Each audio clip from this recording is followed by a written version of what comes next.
Bibigay lang po ako ng update. Naalala nyo ba yung content creator na pumasok sa McDonald's, binastos ang brand, binastos yung mga employees, at binastos yung image ni Rene? Eto po siya, 2.2 million views na siya at hindi niya pa yung inaalis video na iyan. Anyway, if hindi nyo naaalala, ipapakita ko ulit sa inyo yung video niya.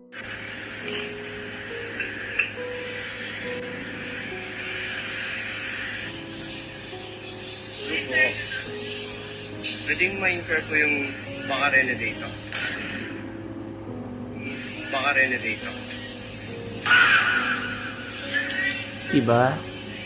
Naglalagay siya ng comedic highlights dito.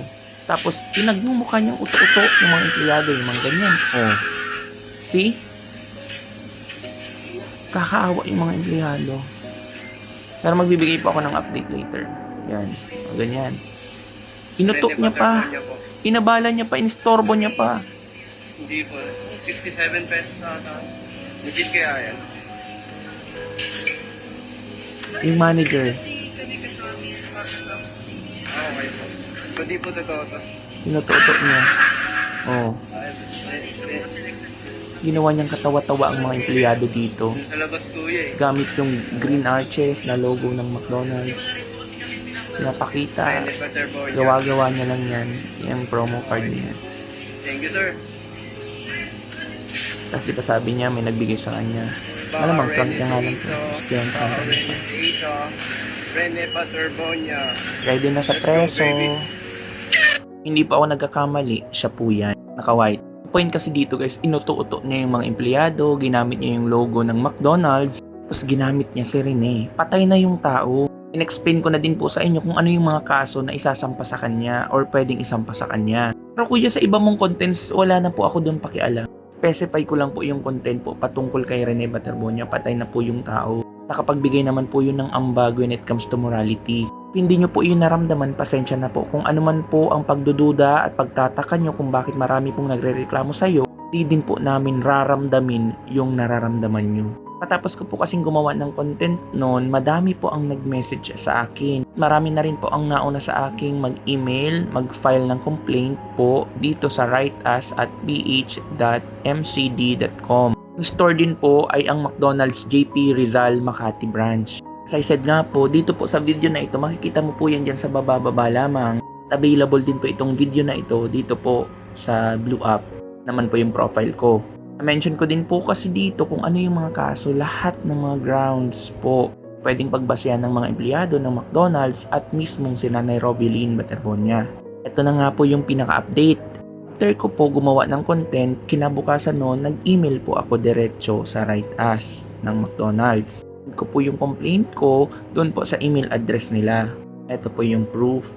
At eto na nga, after several days, after ma-receive nila lahat ng mga complaints, mga emails, reach out po sila sa akin. Papunta na tayo sa exciting part.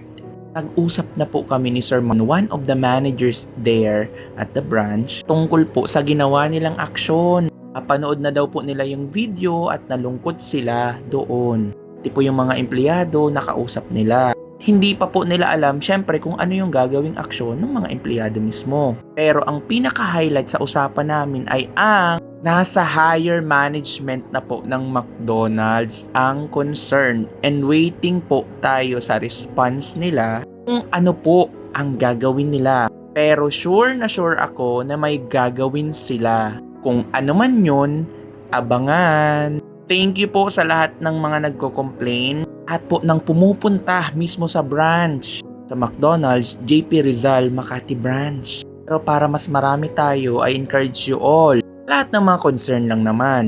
Again, para kay kuya, pasensya na po. Kung hindi mo maramdaman yung pagluluksa namin, hindi din po namin pwedeng maramdaman yung mararamdaman mo. At ayaw na ayaw po namin ramdamin iyon.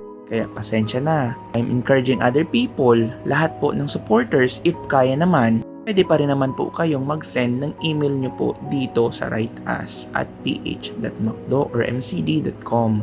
First, lahat ng mga nagsasabi sa aming gatas na gatas nyo, patahimikin nyo na yung patay, gawa kayo ng gawa ng content, pinagkakaperahan nyo. Pero tuwang-tuwa sila sa ginawa nito. Nice one! Para sa'yo to, Rene. Wala ko ba concern kayo? Pero kapag kalukuhan na napapatawa kayo, happy kayo? Eto pa oh. For me, Rene contributed more to the Philippines kasi he sacrificed his buhay para to the Philippines. Guys, uulit-ulitin ko, hindi po ito ang narrative natin. Never tayong nagsabing sambahin natin si Rene. Never tayong nagkaroon ng naratibo na gawin siyang santo. At ipalit kay Rizal na rebulto. Awain po yan ng troll. Nang uuto sila. Gaya ni Kuya.